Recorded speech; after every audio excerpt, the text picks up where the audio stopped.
Hey everybody, this is Dr. Andy again here in Burlington, North Carolina. I would like to welcome Leslie Williams. She is my local favorite registered dietitian slash nutritionist. Leslie, thank you so much for coming on again. Thank you so much for having me back. It's always a good time. It is always fun. I'm really enjoying doing these. So the reason I reached out is that we are approaching the holidays, which is, super stressful on so many different, levels. But I kind of wanted to reach out for you because I feel like this is such like a perfect time to talk about Thanksgiving and overeating and all of the kind of issues that we as Americans tend to have. So what is your take on, as a dietitian nutritionist, what is your take on Thanksgiving and the holidays?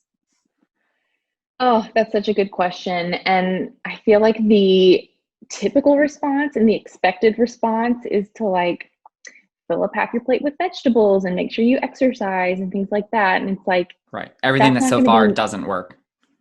right. But it's like, that's just not news to Yeah. anybody. And so my advice would be, especially this year, like this is a hard year and our country has experienced a lot, and the holidays might look, but they're probably going to look very different this year. And so, That is true. yeah, and so I'm kind of encouraging everyone to give themselves more grace. And I think that giving yourself permission to enjoy food, it just makes it so much less like charged, and it's just food. And you don't need to like earn it, burn it off later, Right. compensate for it in any way, because your body can handle it. It can handle a lot of food, and it's nothing bad's going to happen if you eat too much food on Thanksgiving. And what I really try to do is promote that binge restrict cycle, Okay. like the Yep. diet cycle, where it's like, okay, I'm gonna starve myself all day, and then so I can enjoy Thanksgiving, and then I'm gonna eat really fast because I'm starving, and then feel really full and uncomfortable and guilty. And so then I have to compensate for it the next day. And it's really hard to break that cycle. So if you don't start it in the first place, it's a lot easier. Wow. I mean, you're basically like calling me out. I feel like personally attacked over here. Because everything that you know, everything that you just I've been mentioned is there. like exactly like what I do. I'm like, I'm gonna have a steak tonight. Like I better like make sure I don't eat all day or like, eat some yogurt for breakfast and some coffee, like and take it easy at lunch so I can really earn that steak or make sure I go for a run afterwards. And That's what our there's so world much tells guilt us that we we have to have. do. Yeah. There's so much guilt involved with eating. Right. And it's like that is a natural biological thing that we have to do to survive. And we like food. We're biologically wired to enjoy food. Sure. And so, it's like there's no reason to feel guilty about that. Then what would you go about? How would you talk to someone who is actively trying to lose weight during this time? Hmm. Well, that isn't really, I've kind of moved away from that type of Okay. dietetics, like the weight loss type. Um, I would, again, going back to like giving yourself a little bit of grace. Hmm. The holidays is probably not the best time to pursue that. Um, Well, I guess and I, let me kind of reframe it. Like that's something that I'm always good at, like having my routine of like eating my good breakfast and bringing my lunch, to work, and then eating mhm, okay, and then like working out. But then anytime that I either go on vacation or have the mhm. holidays, have a bunch of people over, like I'm good for like the first couple of days, and then like it breaks the routine enough that kind of like things get thrown off. So how would you help people or recommend for people Mhm. that are like or worried about that, like me? Right. Okay. Yeah. You mentioned routine, and I think that routine is so crucial for most aspects of our lives, but really Hmm. for eating, and to continue in a routine and eat in a way and move your body in a way that makes you feel good, and trying to continue that. And I think like taking away the power of food and not feeling so guilty and not feeling like you're bad or good, because it's all just kind of a continuum, and knowing that your body can handle it. But I think that removing some of that guilt is going to help break that cycle. Okay. So just kind of maintaining your normal as much as you can. Eat Thanksgiving dinner, eat the things that you like to eat the desserts that you like to eat. And there's no reason to feel guilty for it, because if you kind of go into it feeling guilty about it and then you feel guilty about it after the meal, then it's like you wake up and it's like kind of promotes this like foreboding, dreadful feeling of like, Yes. diet starts back tomorrow, Yes. better throw Enjoy down it right tonight. now. Yeah. Right. It's like the Last Supper syndrome. And so like that guilt really like kicks that off. And so like reducing feelings of guilt, I think, can really help I like you that. stay focused on what your actual goals are. I like that. And that also kind of like echoes a lot of like what I've talked with personal trainers, like kind of on a similar topic, when it's kind of like, oh, like work happened, something stressful came up, and I was on this great routine of working out 3 or 4 times a week. And then, oh, this last month I haven't done so hot. All of the best personal trainers that I've ever talked to that kind of deal with that situation, it's never like, oh, I can't believe you or anything like that. It was just like, oh yeah, I mean, this is completely normal. Like, see you in the gym tomorrow. Like, because it's life. Yeah. That is a good personal trainer, I think. Like, just especially because if you're the type of person that responds to that kind of feedback and that kind of encouragement, which I think probably Probably most of us most. do. Yeah. Yeah. Right. It's like you can't shame yourself fit or thin or whatever. It's like shame it's not helpful. Well, I would say shame probably doesn't help very much at all. I would say like we can take a lesson from No. Brene Brown on that one, right? Exactly, Yeah. exactly. And yeah, I mean, she does research on it. So it's like there's actual research out there that supports that shame is not helpful. So, Yeah, exactly. Yeah, I mean that's a perfect little synopsis. Shame not helpful, right? yeah, I mean, pretty much. I would like to pivot just a little bit and talk a little bit more towards like my patients in terms of, or the people in the community that might follow me in terms of like pain, right? Because obviously, like I'm a chiropractor, I specialize in musculoskeletal disorders and primarily like pain and what brings people in here, which is pain. Diet can play a huge role in that. And I guess like I'm guilty of not bringing that up enough with my patients. But there is something like the inflammatory diet or an anti-inflammatory diet where what we consume has a direct influence on our systemic inflammation. What I mean the systemic inflammation is like the level of inflammation that you have throughout your entire body. And this is not like huge inflammation where, after you have an injury, it causes you to swell up and like it's really red and it's very, very painful, but it's like that. And the inflammatory markers are present throughout your entire body and they're just slightly elevated, but elevated enough to cause a whole host of problems, including making pain more severe or leading to chronic fatigue syndrome or fibromyalgia or a whole host of other, chronic disorders. So can you tell us a little bit about what is it that makes a diet inflammatory, or what is it that makes a diet anti-inflammatory? Mm-hmm. You during our pre-interview, you brought up the Mediterranean diet, Yeah. and that's sort of I think, as far as I know, it's kind of the diet that people think of first when they think like anti-inflammatory I would diet. say And for what sure. makes Yeah. it, yeah, I think, yeah, unless there's something's changed since our Right. last look.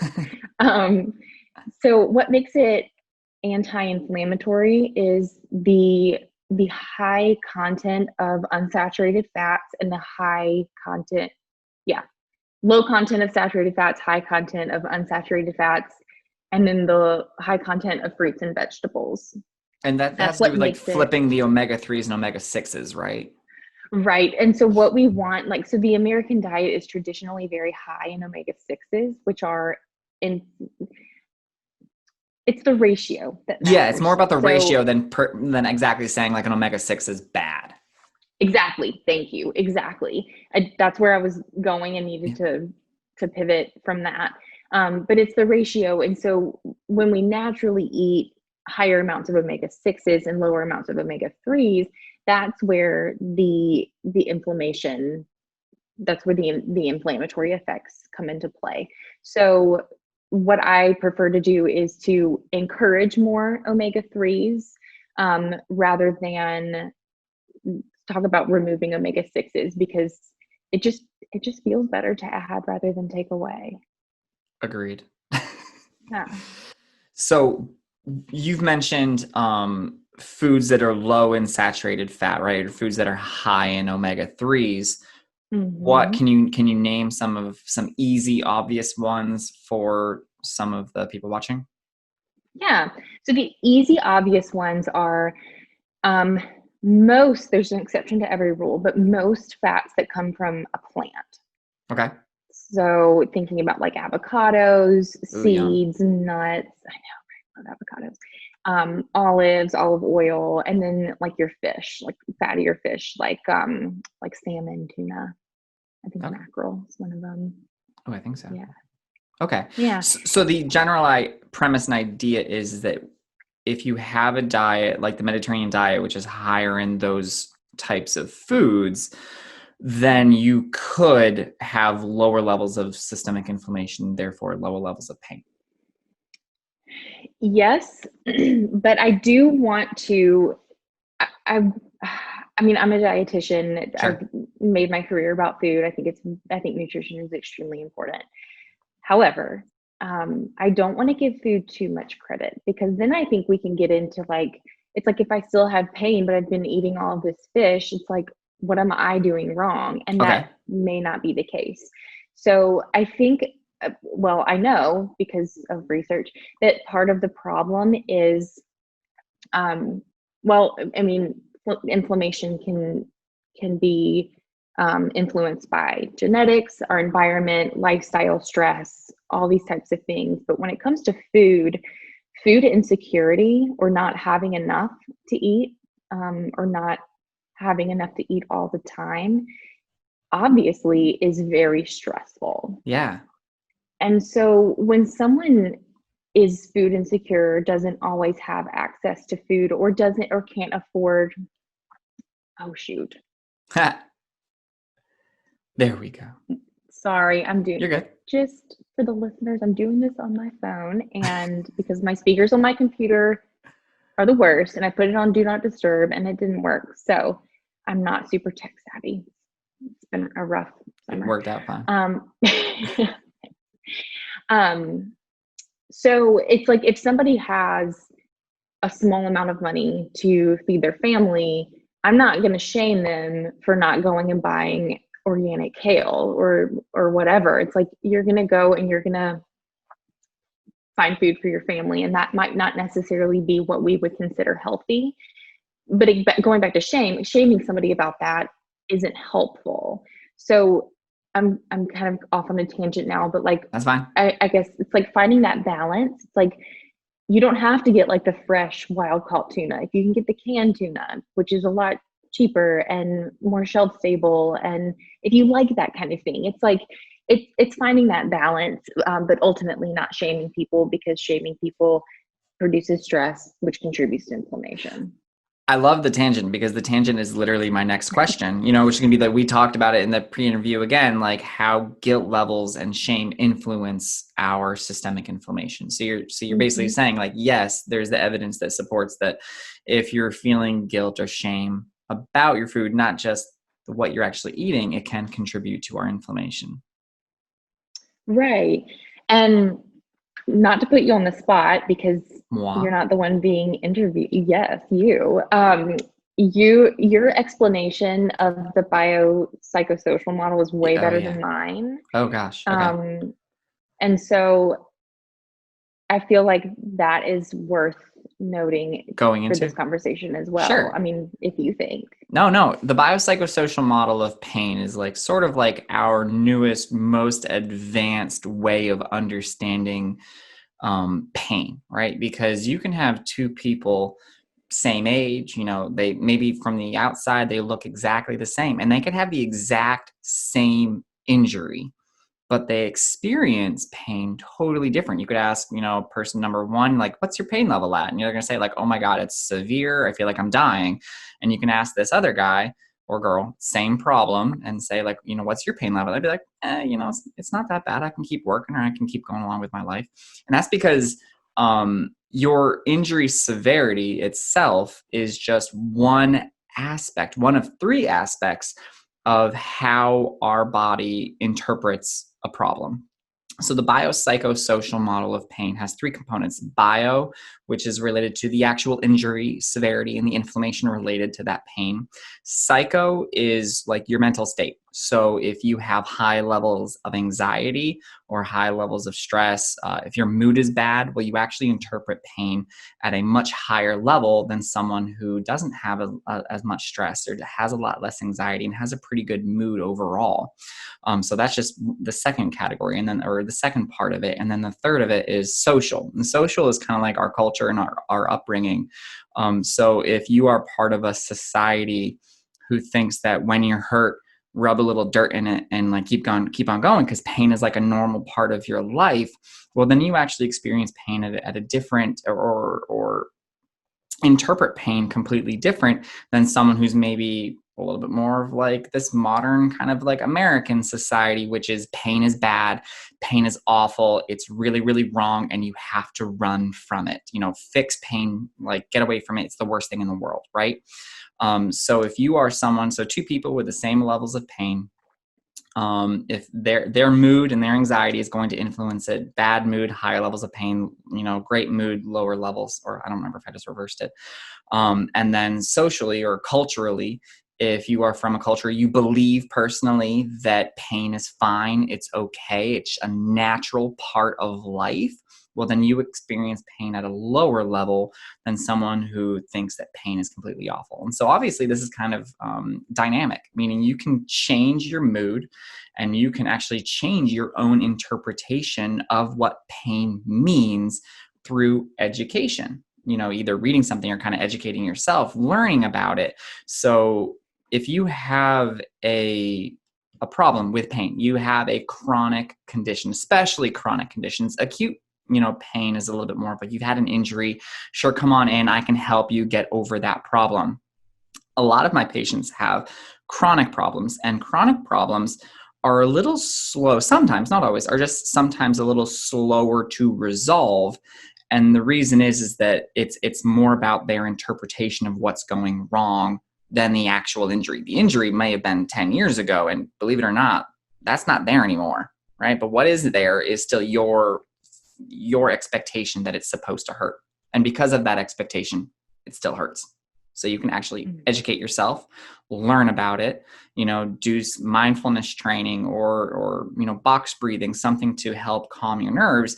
And breathing techniques is actually one of the first things that you can do to actually help with chronic pain, and that it actually is proven to help your pain levels. You haven't done anything else, right? If you've got low back pain, you haven't done anything other than take a couple of minutes to take a couple deep breaths, and it actually helps the pain level. Did I do a good job? You did a great job. And I do it every day, so that's probably why. Yeah, right. Like, I think that just really, that whole concept just kind of drives home or aligns well with the point that it's not just this one thing. It's like, it's all systemic. It's very complicated. dynamic. Yeah, it's very complicated, Yeah. and it's all related. Mm-hmm. So sort of heading towards wrapping this up, what would you say is someone who, or what would you give as like a good piece of advice for someone who wants to start eating kind of more of an anti-inflammatory type diet? Because I remember that you mentioned adding is easier than removing, right? Right. So if you add something, it's naturally going to kind of crowd out whatever else is currently there. So I really like the idea of like, what can I add? Like, can I afford tuna, and do I like it? Or can I afford vegetables, or what vegetables are in season that I enjoy, and would it be fun for me to try a new recipe while I'm quarantined with my kids? So like, what can we include versus like, okay, I need to cut out this, I need to cut out that, I need to take a giant trash can into my pantry and throw away all the stuff because I can never have it again because it's bad. Like, I think just kind of a more gentle way, and definitely more effective way of including more of those foods would be What can I add? And I think a key word that you said in there that I think everyone should make sure they pay attention to is enjoy. Like if you're saying to me like right now, okay, I need to eat more anti-inflammatory type foods. Oh, I should really start eating more fish, right? I don't like fish. Like I know I'm like the one person from like the Northeast, like New England that doesn't like fish, right? Oh, Or that's like such a it always feels shame. like I'm like the one person in a crowd that doesn't like fish, and everyone's like, "You don't like fish? Why?" Like so, Because I but just because I don't. just don't, right? Yeah. So I don't. It tastes awful. What is the nicest thing you can say about eating fish? It doesn't taste like fish, right? What? What? The nicest thing you can say about like fish that's been cooked for you is to say it doesn't taste Oh. fishy. Oh, okay. Right. Because it's like also like really fishy fish Yeah. is, I So mean, the best the it best doesn't, tasting fish doesn't taste like itself. well, also there's these really cool things called omega-3 supplements, and you Yeah. can, or fish oil supplements, and you can just take those Yeah. if you Preferably are the concerned endemic about it. coated ones. So you're not burping fish all Yeah. day. Yeah. Gross. And you can That's take nasty. them before bed too. So Yeah. Oh, you can sleep through nasty. Okay. That just like, that. oh. Okay, maybe we'll come up with a different Yeah, there strategy we for go. you. All Yeah. right. So if someone wants to learn more, how can they reach you? They can reach me. I'm on Instagram at Leslie Williams Nutrition, and my website is lesliewilliamsnutrition.com, and that's got my contact information. Awesome. Okay. So I encourage anyone, especially now, these are great times to do it. Reach out to Miss Leslie. Leslie, thank you so much. I appreciate it. Thank you. All It right. was really fun. Thank you. Bye. Bye.